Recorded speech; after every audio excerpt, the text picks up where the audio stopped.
Hello, America, and to our friends around the world, greetings and welcome back. This is the second highlight of the City Council meeting for Scappoose, Oregon. This focuses more on a community wide event that happens every year. This is scheduled for the later part of the month of April, and that is the 26th. And they'll go into details. So if I get the times incorrect, I apologize, even though I did write some notes down. So April 26th, they are having their citywide cleanup.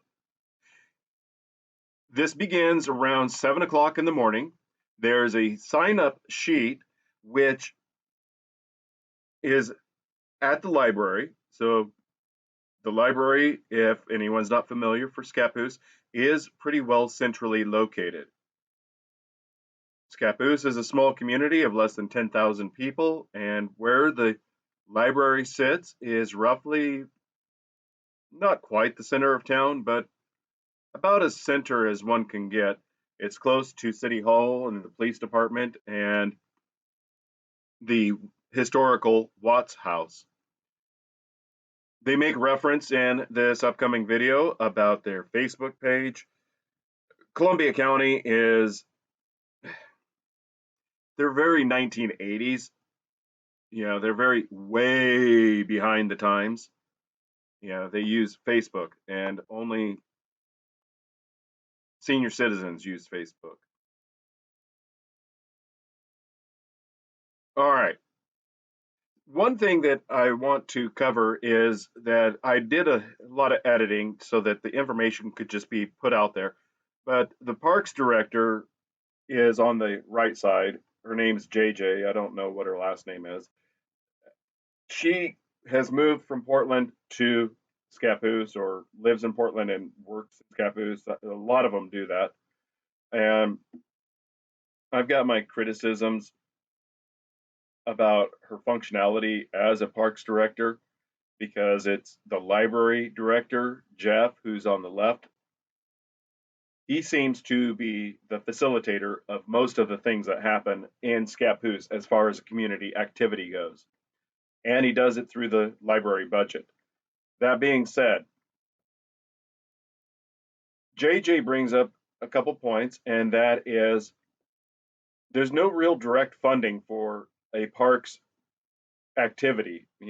So all of the events, whether it's the Run with Neil, the Earth Day cleanup, uh, the various events, the movies in the park, these are all done either through donations or through the library budget. Community involvement. And I'm not meaning to disparage, the verbal pauses and such.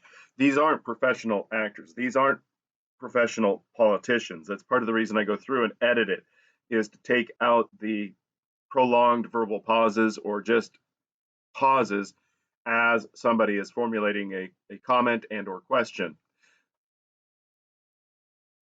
Spring cleanup, the SOLV acronym, Sierra Oscar Lima Victor, starts around 7 o'clock in the morning and goes until about 10. There is a local businessman and phenomenal guitar player, Paul Barlow, who has Barlow's Bike Shop in St. Helens, who is donating a electric bike and is customizing, refurbishing at least one or two additional bikes to be included in a raffle, which JJ states you have to be present in order to actually win. If your number is called and you're not present, they will move to the next number. So keep that in mind. His band is one of two bands, and JJ will go into that in the video.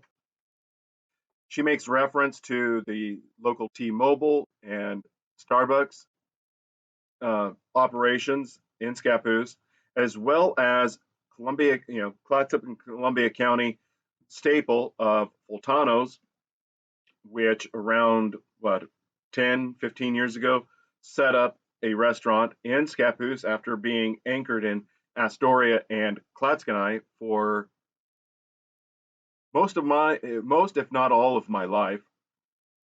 And they're renowned for their all-you-can-eat buffets for lunchtime. And at one point, I don't know if they still do it, the Monday night all-you-can-eat buffet, salad and pizza buffets. Phenomenal atmosphere, phenomenal staff, and of course, Grocery Outlet is a local grocery retailer. Of course, in the Pacific Northwest, many people have come across Grocery Outlet. Friendly staff, and of course, a Pacific Northwest founded company that has been taken over by a much larger corporation of Fred Meyer being bought up by Kroger, but they are mentioned in this as also. All right, so to reemphasize, there's a sign up. If you can't locate the sign up, call Jeff, Elisa, or any of those at the library to get the information. If that doesn't work, contact City Hall, get the information. Okay, moving on. JJ Duran, if you'd like to come on up. Jeff, if you'd like to join her. My name's JJ Duran, Scappoose Parks. Also work closely with the library, all for free. The great thing about Earth Day is that, we have, and I think it's the only time we actually, outside of breakfast for the city meeting, where we give away all the food. So we give away hot dogs, burgers. Fotano's from Grocery Outlet. Fotano's gives us pizzas, and we also give away free breakfast for the SOLV cleanup that we start at 7:30 is breakfast, and then right around 8 we put everybody to work. I believe this year we're going to be doing the Crown-Zellerback Trail, doing native planting, and I also talked to Dave, and we're supposed to also do something along Highway 30, and I believe we'll be working with the police department in conjunction with that. So and we get Fred Meyer donating the breakfast items. Starbucks gives us coffee. I mean, it's amazing how, in these years we've been doing this, how we've really built up a lot of community partners that do it because it's a good event. It's well organized. I am somewhat entertaining, but we have live music that really should take the credit.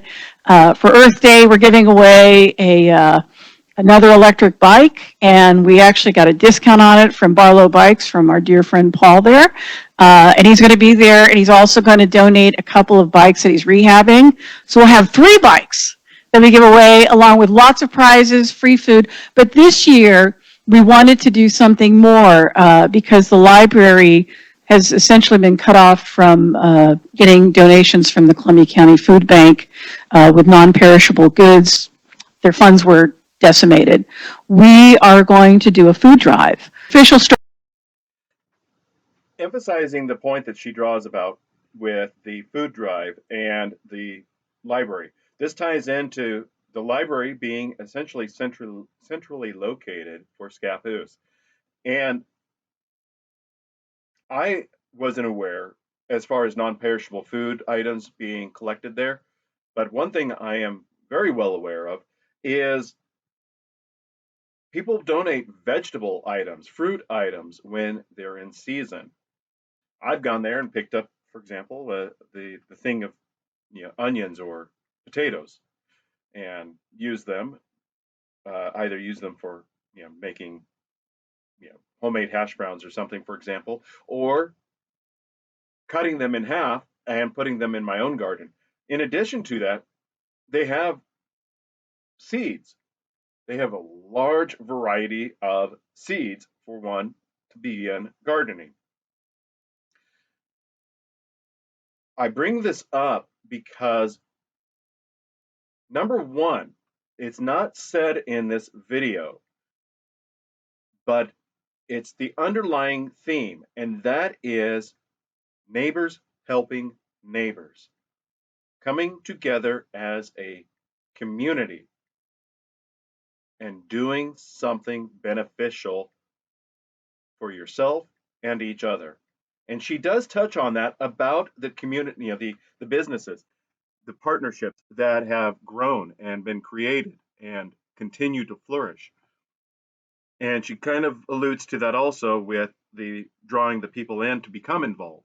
But I wanted to highlight the food aspect because I wasn't aware of the non-perishable food, but it does tie into what I said earlier about Jeff, the library director, being essentially the real, ringmaster, the real coordinator for a lot of the things that people in the city of Scappoose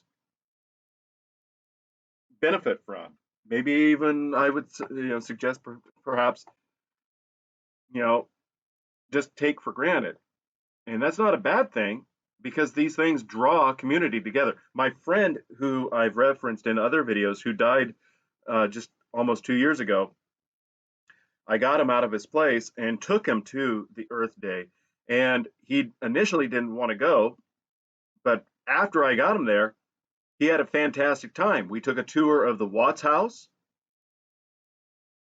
We spent easily an hour and a half, maybe 2 hours in there looking at all of their historical items.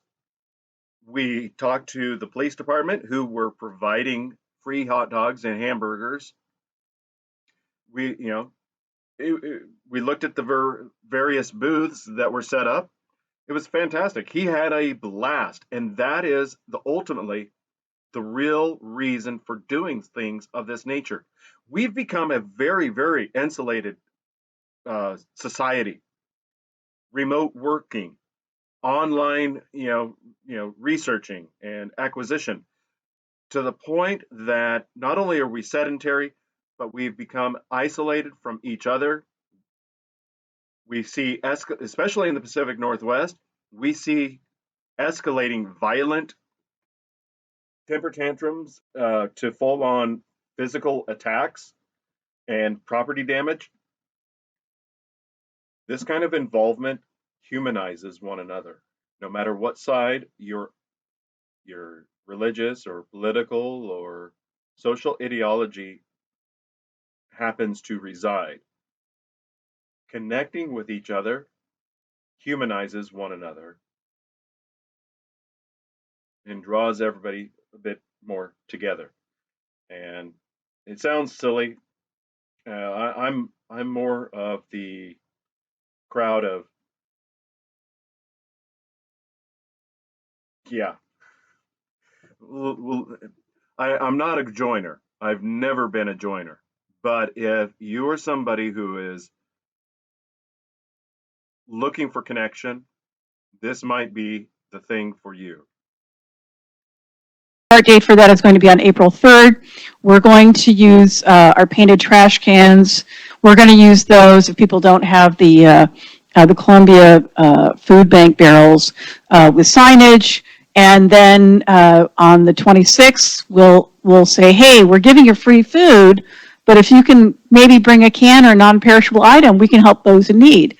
SOLV starts around 7:30. Mm-hmm. It goes until 10, and then at 11:30, well, the event starts at 10. We have live music donated by the Paul's got a band.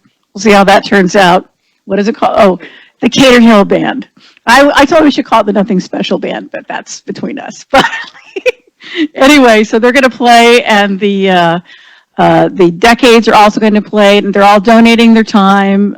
If you have materials that you could give us like a couple of days before the event, we have these swag bags that are recyclable grocery bags.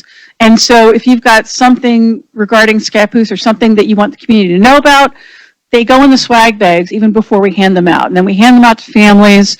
And if you have additional materials at your table, that's also great. And at 2:30, we do the bike drawing. And just like it should be in life, you must be present to win. We are also partnering with Means Nursery. I'm working with them to donate lilacs that we can plant along the Crown-Zellerback Trail. And I know it's not a native species, but they smell great and they look great. JJ, is there a sign up for SOLV? There is. I have been promoting it. We're putting it on the library, and then we have our Facebook page. Got the SOLV cleanup.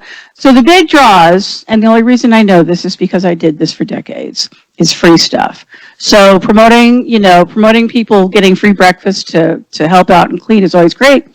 The free bike is a huge draw, and free food is a huge draw. So I'm anticipating we're going to, knock it out of the park again this year. All right, homebodies, if you're looking for a way to connect with one another in your community, maybe a means of either getting to know your neighbor or getting outside of your local neighborhood and seeing who else lives in the local area, this is your opportunity. Why not give it a shot? There's obviously, as she referenced, a lot of opportunities from free food to free entertainment, as well as the potential for free prizes, as well as I keep emphasizing, the ability to interact with those with whom you share a community. Again, it humanizes you to them and them to you. These are very important things. These are things that have been lost over the last 5+ years. I would even go so far as to say the last 15 to 18 years. But more to the point, the rest of the meeting goes on. And if you want to watch the full meeting, you can look it up. But I want to draw attention to the discussion that Council President Miller brought up that he had with the city manager regarding a city-wide gasoline tax in order to generate revenue. Mayor Backus included that they have the potential to sell city-owned property as well as to log city-owned property to generate revenue. This ties into the other video discussing the jail levy. One thing that I have edited out is when it comes to Columbia County, most of the law enforcement agencies, what I refer to online as LLEA, that's an abbreviation, an acronym for Local Law Enforcement Agency. There are no local lockups. Scappoose and Rainier, for example, obviously Clatskanie, since the sheriff, they have a contract with the sheriff's department for over the last decade to provide coverage. There is no lockup. Anybody who's incarcerated has to be driven from that location, whether it's Clatskanie, whether it's Rainier, whether it's Scappoose, has to be driven to St. Helens. That's not as bad on paper when you look at it, thinking, "Oh, it's only 10 miles or so to the from Scappoose to St. Helens." You're not incorporating the logistics of how an incarceration occurs. I'm not an expert. I'm not law enforcement.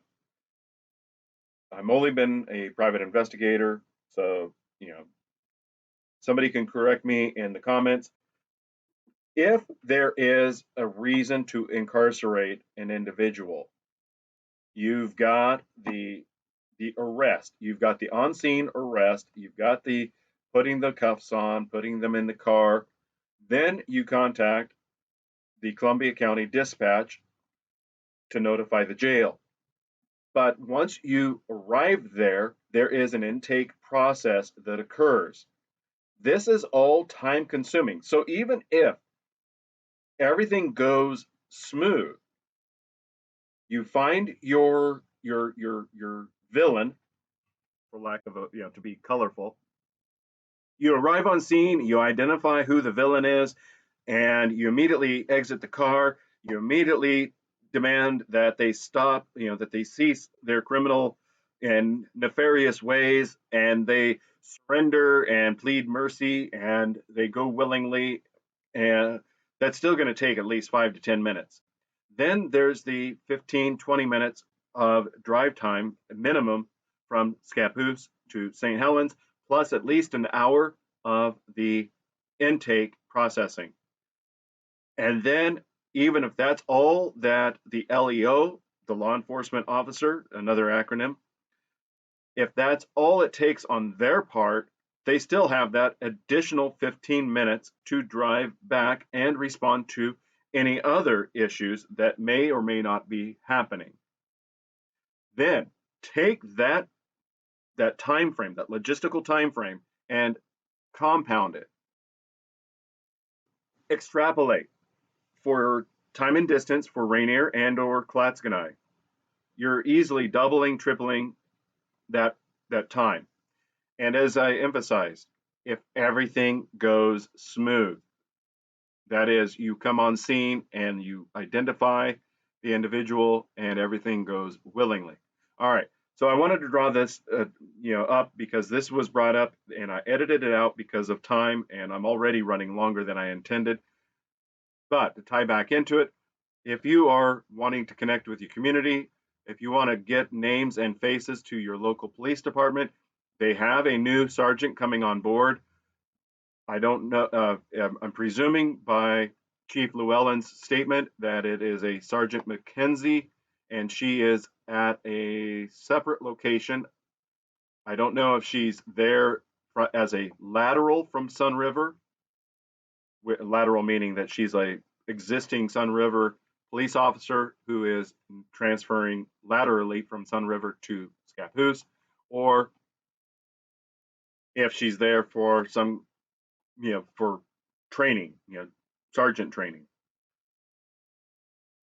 Anyway, you can ask him on April 26th.